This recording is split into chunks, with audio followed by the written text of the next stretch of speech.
మధురమైన పిల్లలు, మీరు ఎప్పుడైతే నంబరువారుగా సతోప్రధానంగా అవుతారో, అప్పుడు ఈ ప్రకృతి వైపరీత్యాలు అనగా వినాశనం యొక్క ఫోర్స్ పెరుగుతుంది.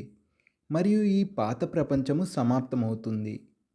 మధురమైన పిల్లలు, మీరు ఎప్పుడైతే నంబరువారుగా సతోప్రధానంగా అవుతారో, అప్పుడు ఈ ప్రకృతి వైపరీత్యాలు అనగా వినాశనం యొక్క ఫోర్స్ పెరుగుతుంది. మరియు ఈ పాత ప్రపంచము సమాప్తమవుతుంది. ప్రశ్న: ఏ పురుషార్థము చేసే వారికి తండ్రి యొక్క పూర్తి వారసత్వం ప్రాప్తిస్తుంది? జవాబు: పూర్తి వారసత్వాన్ని తీసుకోవాలంటే మొదట తండ్రిని మీ వారసునిగా చేసుకోండి. అనగా మీ వద్ద ఏదైతే ఉందో దానిని అంతటినీ తండ్రిపై బలిహారం చేయండి. తండ్రిని మీ కొడుకుగా చేసుకున్నట్లయితే పూర్తి వారసత్వానికి అధికారులుగా అవుతారు. రెండో పాయింట్, సంపూర్ణ పవిత్రంగా అయినట్లయితే పూర్తి వారసత్వం లభిస్తుంది. సంపూర్ణ పవిత్రంగా అవ్వకపోతే శిక్షలు అనుభవించి చిన్న రొట్టెను అనగా తక్కువ పదవిని పొందుతారు.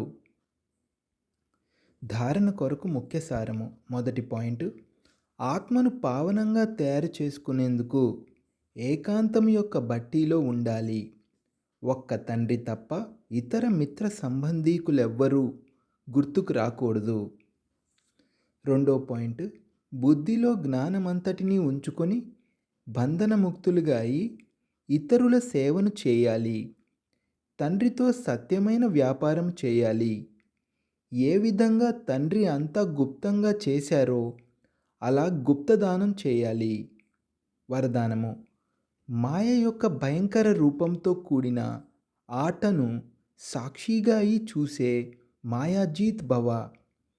మాయ యొక్క భయంకర రూపంతో కూడిన ఆటను సాక్షిగా అయి చూసే మాయాజీత్ భవ. వివరణ: మాయను ఆహ్వానించేవారు దాని భయంకర రూపాన్ని చూసి భయపడరు. సాక్షిగా అయి ఆటను చూసినట్లయితే ఆనందం కలుగుతుంది. ఎందుకంటే మాయ యొక్క రూపం బయటకు పులిలా ఉంటుంది, కానీ దానిలో పిల్లి అంతటి శక్తి కూడా లేదు. కేవలం మీరు భయపడి దానిని పెద్దదిగా చేస్తారు. ఏం చేయను, ఎలా అవుతుంది అని ఆలోచిస్తారు. కానీ ఈ పాఠాన్ని గుర్తుంచుకోండి. ఏదైతే జరుగుతూ ఉందో అది మంచిది, మరియు ఏదైతే జరగనున్నదో అది ఇంకా మంచిది. సాక్షిగా అయి ఆటను చూసినట్లయితే మాయాజీతులుగా అవుతారు. స్లోగన్: ఎవరైతే సహనశీలుగా ఉంటారో వారు ఎవరి భావ స్వభావాల కారణముగా కాలిపోరు. వ్యర్థ విషయాలను ఒక చెవితో విని రెండవ చెవితో వదిలేస్తారు. ఎవరైతే సహనశీలుగా ఉంటారో వారు ఎవరి భావ స్వభావాల కారణముగా కాలిపోరు. వ్యర్థ విషయాలను ఒక చెవితో విని రెండో చెవితో వదిలేస్తారు.